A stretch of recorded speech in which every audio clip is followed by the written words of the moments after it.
اللہ کے محبوب علیہ السلام ایک دن مدینے سے گزر رہے تھے تو ایک شخص جس کا نام تھا سوا، تو وہ گھوڑا لیے جا رہا تھا، حضور کو پسند آ گیا، اس سے کہا کہ یہ بیچتے ہو؟ اس نے کہا بیچتا ہوں۔ کتنے کا؟ اتنے کا۔ کہا کہ رکو میں اس کی قیمت لے کے آیا اور تمہیں دیتا ہوں۔ کسی نے اس کو رکے ہوئے دیکھا تو پوچھا یہاں کیوں کھڑے ہو؟ اس نے کہا مسلمانوں کے نبی سے اس گھوڑے کا سودا ہو گیا ہے تو وہ قیمت لینے گئے۔ اس نے کہا مجھے زیادہ پیسوں سے دے دو، تو اس نے کہا میں تو یار سودا کر چکا ہوں۔ اس نے کہا کہ کوئی گواہ تھا؟ کہا نہیں۔ کہا مکر جانا۔ اس کو پیسوں کی لالچ آ گئی، اس نے کہا ٹھیک ہے حضور، اتنے میں قیمت لے کے پہنچ گئے۔ تو اس نے کہا میں نے تو آپ سے سودا کوئی نہیں کیا۔ حضور نے کہا ابھی تو سودا ہوا ہے۔ وہ کہنے لگا میں نے سودا کوئی نہیں کیا۔ لوگ بھی اکٹھے ہونے لگے، ہجوم بن گیا۔ اب حضور کہے میں نے گھوڑا خریدا ہے، وہ کہے میں نے بیچا نہیں۔ اب جب لوگوں کا ہجوم بنا تو لوگوں کے ہجوم کا بھی ایک پریشر ہوتا ہے۔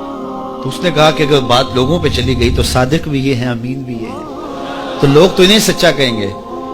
اس نے کہا اچھا مجھے یہ بتائیں کہ جب دو آدمیوں کے مابین یوں نزاع بن جائے تو اس میں تصفیہ کی صورت کیا ہوتی ہے آپ کی شریعت میں؟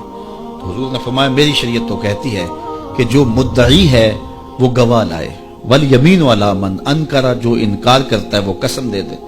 اس نے کہا پھر ٹھیک ہے، آپ کا دعویٰ ہے کہ آپ نے گھوڑا خریدا ہے تو پھر آپ گواہ دیں، اور اگر آپ کے پاس گواہ نہیں ہے تو پھر میں قسم دے دیتا ہوں۔ جھوٹ اس نے پہلے بول لیا تھا، قسم دینا اس کے لیے مشکل نہیں تھا، اس کو یہ بھی پتا تھا گواہ کوئی نہیں۔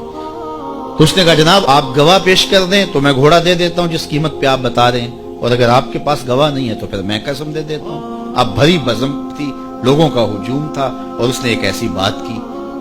قبل اس سے کہ کچھ دیر گزرتی، حضرت حذیفہ بن یمان الانصاری رضی اللہ تعالیٰ عنہ آگے بڑھے اور کہا کہ گواہی مانگتا ہے؟ اس نے کہا جی میں گواہی مانگتا ہوں۔ تو کہا میں گواہی دیتا ہوں، جتنے میں حضور نے بتایا اتنے میں سودا ہوا ہے اور حضور نے گھوڑا خریدا ہے۔ اس نے کہا جی ٹھیک ہے میرا مطالبہ پورا ہو گیا، گواہی چاہیے تھی، درکار تھی، گواہی مل گئی۔ تو اس نے گھوڑا دے دیا اور قیمت اس نے لے لی۔ قیمت اس نے اپنی مرضی کی گھوڑے کے مطابق ہی لی تھی، وہ تو زیادہ پیسوں کے لالچ میں مکرا تھا۔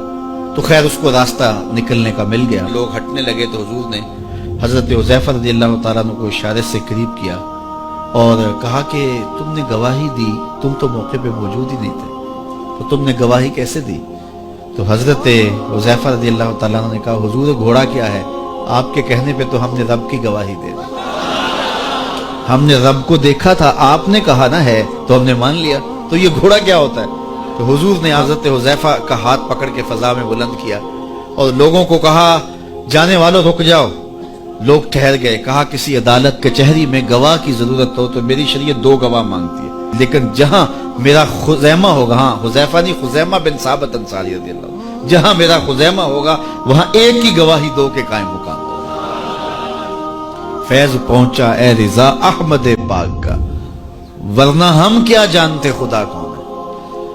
میں اگر خدا سے ملنا چاہوں تو مجھے بتاؤ نہ کہ میں کدھر جاؤں، شرق کو جاؤں، غرب کو جاؤں، شمال کو جاؤں، جنوب کو جاؤں، نیچے سوراخ کروں، اوپر سیڑھی لگاؤں، کدھر جاؤں؟ آئیے ذرا قرآن کو اسلوب دیکھیے۔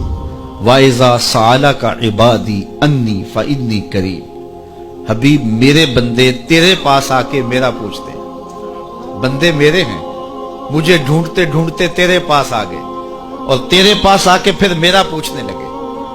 فَإِنِّي قَرِيبٌ، ان آنے والوں کو بتلا دیجئے کہ میں دور نہیں ہوں، نیڑے ہی۔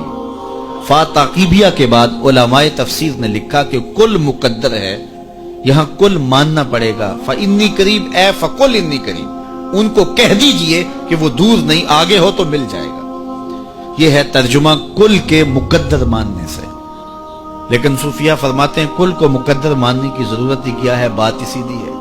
حبیب میرے بندے مجھے ڈھونڈتے ڈھونڈتے تیرے تک آ گئے، تو محبوب جب تیرے تک آ گئے میں پھر بھی دور ہوں۔ میرے بندے جب مجھے ڈھونڈتے ڈھونڈتے تیرے تک جو آ گئے تو محبوب تیرے تک آگے ہیں تو میرے تک آگے۔ یہ تیرے پاس آ کے پھر میرا پوچھ رہے ہیں، جو تیرے پاس آگے وہ میرے پاس آگے، چونکہ تیرے تک پہنچنا ہی تو میرے تک پہنچنا ہے۔ تو کہا اگر خدا تک پہنچنا ہے تو مصطفیٰ تک جانا ہوگا، بس یہی راستہ خدا تک پہنچتا ہے۔